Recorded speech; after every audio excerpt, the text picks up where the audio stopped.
What's up, everybody? We've got some roster news stuff for you guys today. Again, a player who has gone through like 5 different iterations of rosters, now catching the sub spots. We'll be talking about that. We've also got a team now qualifying for the World Championships in North America, joining NRG. All that and more in today's video.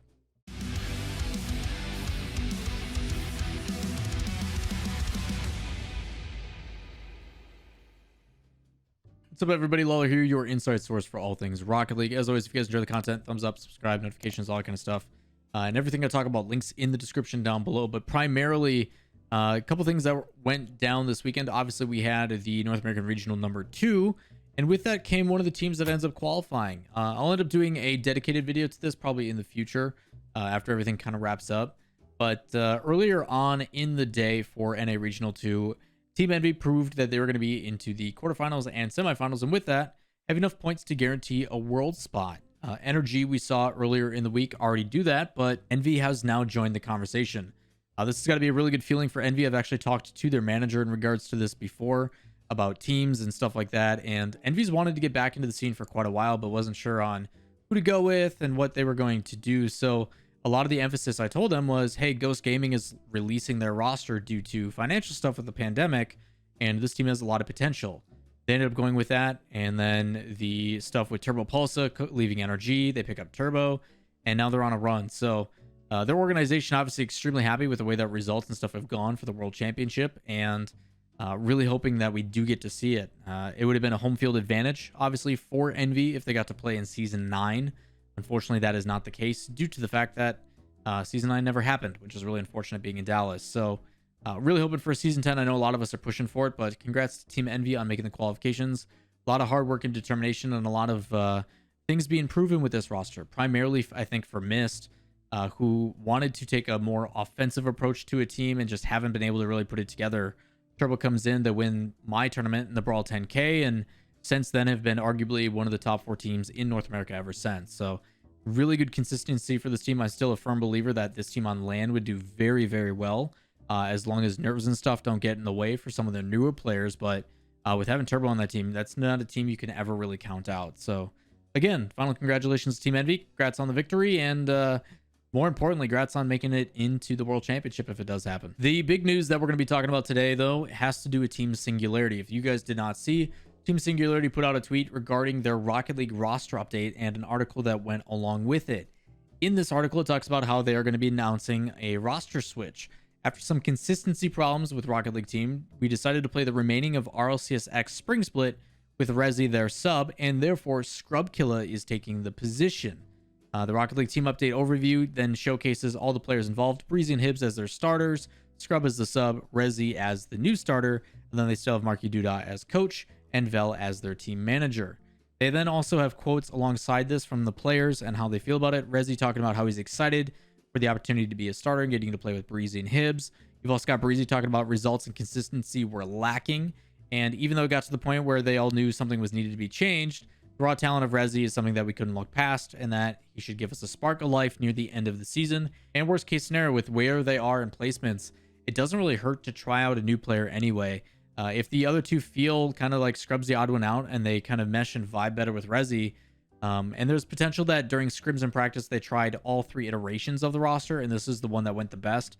Again, we don't know that information as it's not been released to the public. Hibbs also talks about how playing with Scrub was a great experience and one he'll remember. I'm glad we could win a grid with Scrub and get a couple other decent results, but things did not quite work out as planned. I'm excited to play with Rehzzy, and I know he has a ton of potential that hopefully we can pop off with. Last but not least, Vel, their manager, says very thankful for Scrub and everything he did with Team Singularity.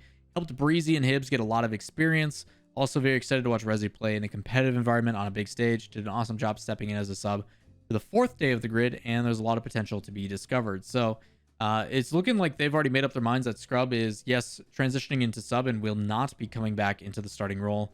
And there's a lot of questions surrounding what's going on with Scrub. Scrub's career has been kind of a weird one as of late, probably in the past year and a half. Initially, it all kind of started after the Mouse Sports situation where he ended up just canceling out due to contract purposes and wanting to be a contractor rather than an employee, and labor laws and all the other kind of stuff. And they ended up bringing in Arju, who had a really good run, ended up qualifying them for Worlds and everything else. But then that season never comes to fruition. Scrub then kind of bounces around, We see all the jokes about Godsmilla and replacing his spot twice, and just kind of been a little bit of everywhere, honestly. And it makes you kind of curious on what the situation is with Scrub, if he's going to be going to a certain team, if he wants to transition to content creation, and what his overall goal is. From the things I know personally from Scrub is he's a very big competitor. He has stated numerous times that he wants to compete for as long as he can. He loves competing in this game. And I do think it's a lot of his motivating factor.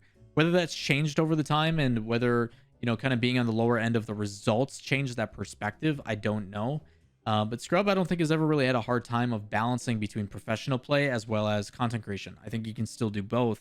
It's just a matter of finding a supporting team around him that he thinks he can make a reasonable run with. He made some comments initially about the Singularity roster, about obviously being with Guild and what Nolly and Vil were able to bring, and how the comparisons to the players with Breezy and Hibbs and the pop-off potential. But initially, he was really confident about this roster, saying like, hey, top 3 or bust.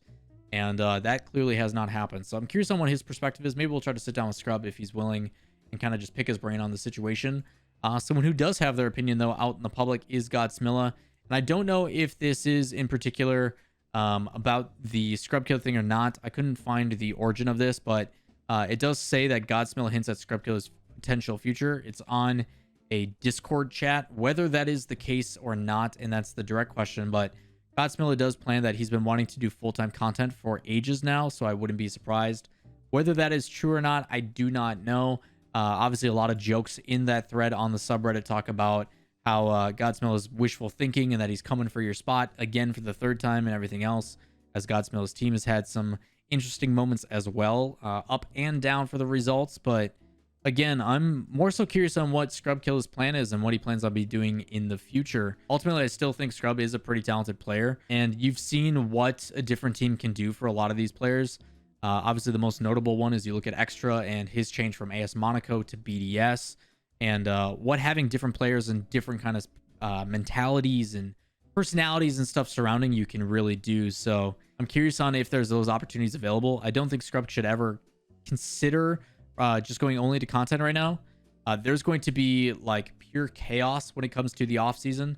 Obviously, with the trade windows, you can only do it twice, and people are worried about forfeiting their points. But when season 11 rolls around, assuming it does, there's gonna be a lot of teams that recognize like, hey, we're starting from scratch. We've got 9 months of this. We want to make sure that the roster we go with is the one we want to stick with. So I expect a ton of tryouts. I expect a ton of different roster iterations, and teams that are kind of like iffy on their results and not pushing into the top 6 may make some change-ups. You may even see some top 6 that are trying to stay ahead of the curve and making some change-ups. So Scrub kind of considering himself content instead already just feels weird, and I don't think it's something he wants to do, because based upon what I know, the guy likes to compete. So it will be interesting to see on how this one develops. Ultimately, we'll have to kind of wait and see how it plays out.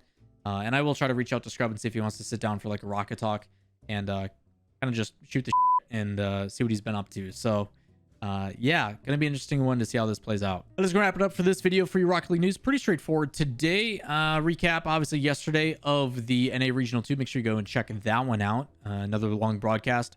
I personally didn't get to watch too much of it, as I mentioned in the video, just because I was casting Apex all weekend, so busy. But again, NA top 4 is the same as always, so glad to see some consistency going down towards the end. Obviously, there's been some struggles with some of the teams towards the top, but balancing it out. So my voice, as you guys can tell, is pretty on the lower side. After casting like 8 matches of Apex, my voice is kind of thrashed. So that is going to do it for me today. If you guys have any questions, comments, concerns, as always, drop those down below. And I will catch you next time. Peace.